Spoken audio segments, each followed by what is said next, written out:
Hello friends, welcome to my YouTube channel AV academy. दोस्तों, मैं हूं श्वेता और आप सभी का स्वागत है मेरे यूट्यूब चैनल एवी एकेडमी के साथ। दोस्तों, आज हम लोग हिस्ट्री के क्लास को देखेंगे और हिस्ट्री के अंतर्गत आज हम लोग अकबर के शासनकाल के बारे में पढ़ेंगे। पिछले क्लास में भी हम लोगों ने अकबर के बारे में जाना और कुछ पॉइंट्स रह गए हैं जिसको आज के क्लास में हम लोग कंप्लीट करेंगे। तो जिन लोगों ने पिछले क्लास को नहीं किया है उनके लिए मैं डिस्क्रिप्शन बॉक्स में लिंक को डाल दूँगी ताकि आप लोग पिछले क्लास को भी कर लें। तो चलिए, इसी तरीके की रोजाना क्लास पाने के लिए इस चैनल को सब्सक्राइब कर दें, ठीक है, और बेल आइकन को दबा दें। चलिए, आज के पहले पॉइंट्स को शुरू करते हैं। प्रसिद्ध चित्रकार दशवंत किस मुगल सम्राट दरबार से संबंधित है? तो अकबर, ठीक है।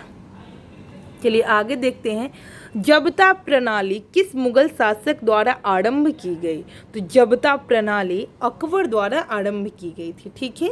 1576 ईस्वी में मेवाड़ के शासक महाराणा प्रताप तथा अकबर के सेनापति मान सिंह के मध्य हल्दी घाटी का युद्ध हुआ, जिसमें महाराणा प्रताप की पराजय हुई थी, ठीक है। तो क्या कह रहा है कि 1576 ईस्वी में मेवाड़ के शासक महाराणा प्रताप तथा अकबर के सेनापति मान सिंह के साथ हल्दी घाटी का युद्ध हुआ था, जिसमें महाराणा प्रताप की पराजय हुई थी, ठीक है।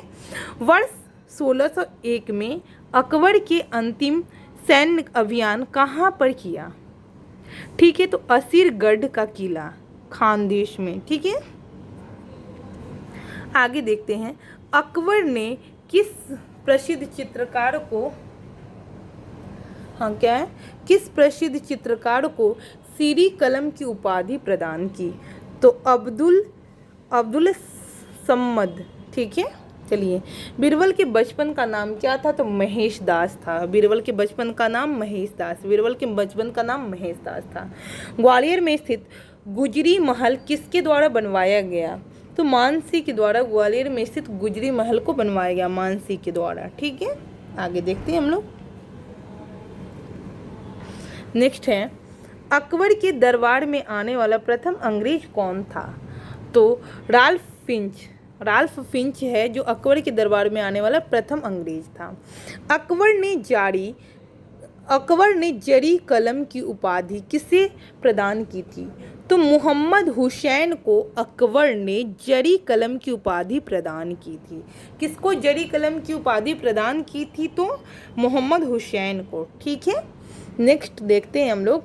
लीलावती नामक गणित की पुस्तक का फारसी भाषा में अनुवाद किसने किया था?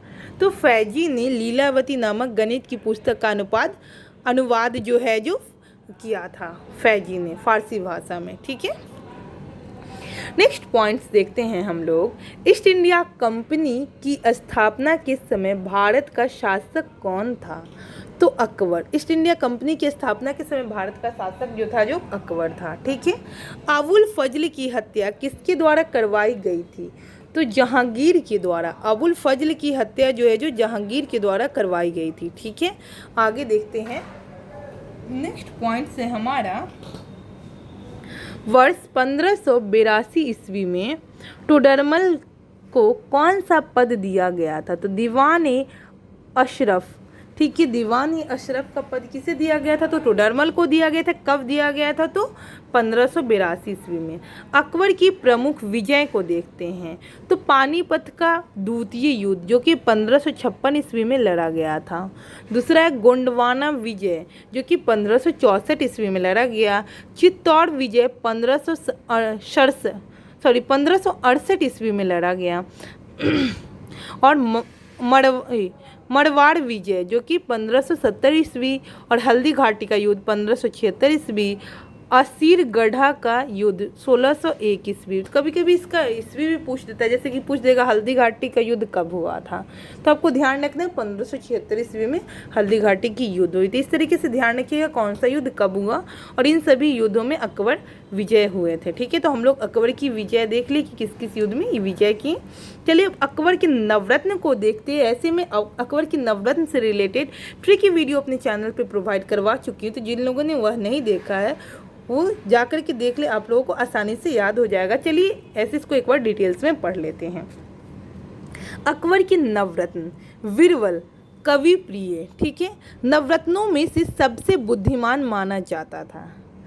इनका जन्म 1528 ईस्वी में कालपी के एक ब्राह्मण परिवार में हुआ था। ठीक है, बीरबल का, जिसको सबसे बुद्धिमान माना जाता था नवरत्नों में से। नेक्स्ट देखते हैं हम लोग अबुल फजल। इस सूफी शेख मुबारक के पुत्र थे। इनका जन्म 1550 ईस्वी में हुआ था। इन्होंने अकबरनामा व आईनी अकबरी जैसे महत्वपूर्ण ग्रंथों की रचना की थी। ठीक है, तो ध्यान रखिएगा। आगे देखते हैं हम लोग तानसेन रामतनु पांडे। मिर्जा तानसेन का जन्म ग्वालियर में हुआ। ये संगीत कला के में अत्यधिक निपुण थे। तानसेन को संगीत सम्राट भी कहा जाता है। अकबर ने इन्हें कंठाभरण वाणी विलास की उपाधि धारण की थी। कंठाभरण वाणी विलास की उपाधि धारण की थी। ठीक है, तानसेन को अकबर द्वारा दी गई थी। अगला देखते हैं अब्दुल रहीम खान ए खाना। ठीक है, ये बैरम खां के पुत्र थे। इन्होंने तुर्की में लिखे बाबरनामा का फारसी अनुवाद किया था। अकबर ने इन्हें खान ए खाना की उपाधि से सम्मानित किया था। ठीक है, आगे मानसी जो थे, ये आमेर के राजा भारमल के पौत्र था। आमेर के राजा भारमल का पौत्र था तथा भगवान दास के पुत्र था। इन्होंने अकबर के साम्राज्य विस्तार में महत्वपूर्ण भूमिका निभाई। इनकी मृत्यु 1611 ईस्वी में हुई थी। राजा टोडरमल, इनका जन्म अवध के जिला समस्तीपुर के लहरपुर तहसील में हुआ था। इनकी प्रसिद्धि का मुख्य कारण इनके द्वारा दिए गए भूमि सुधार थे। ठीक है, दीवान अशरफ के पद पर रहकर इन्होंने भूमि सुधार की सफल योजना चलाई। आगे देखते हैं फौजी ये अबुल फजल के बड़े भाई थे। इन्होंने महाभारत व श्री भगवत गीता का फारसी अनुवाद किया था तथा अकबरनामा ग्रंथ की रचना की थी। तो फौजी क्या क्या किए थे? तो ये अबुल फजल के बड़े भाई थे। इन्होंने महाभारत व श्री भगवत गीता की फारसी अनुवाद किए थे और साथ ही अकबरनामा ग्रंथ की रचना की थी। ठीक है, आगे देखते हैं हम लोग फ़कीर अजीउद्दीन। ठीक है, ये अकबर के निजी हकीम, चिकित्सक एवं मित्र थे। अकबर ने प्रसन्न होकर इन्हें अपने नवरत्नों में शामिल किया था। ठीक है, नेक्स्ट है मुल्ला दो प्याजा। तो अपनी बुद्धिमानी व वाक पटुता के कारण ये नवरत्नों में शामिल किए गए। इनको खाने में दो प्याजा व्यंजन अत्यधिक पसंद होने के कारण इनका नाम अकबर ने मुल्ला दो प्याजा कर दिया था। ठीक है, तो इस तरीके से आज की क्लास को समाप्त करने से पहले एक पॉइंट्स बच गए, इसको देखेंगे। चलिए तो देख लेते हैं। अकबर ने भारमल की पुत्री हरबाई अथवा जोधाबाई से विवाह किया था, जिसे जहांगीर सलीम जन्म लिया था। तो क्या कह रहे हैं? अकबर ने भारमल की पुत्री हरखा बाई, ठीक है, भारमल की पुत्री कौन है? हरखा बाई अथवा जोधाबाई से विवाह किया था, जिससे जहांगीर सलीम का जन्म हुआ था। तो इस तरीके से हम लोगों ने अकबर को यहाँ पे समाप्त किया। तो इस तरीके से आज के क्लास को यहीं पे समाप्त किया जाएगा और मैं उम्मीद करती हूँ कि यह क्लास आप लोग के लिए बेनिफिट साबित होगा।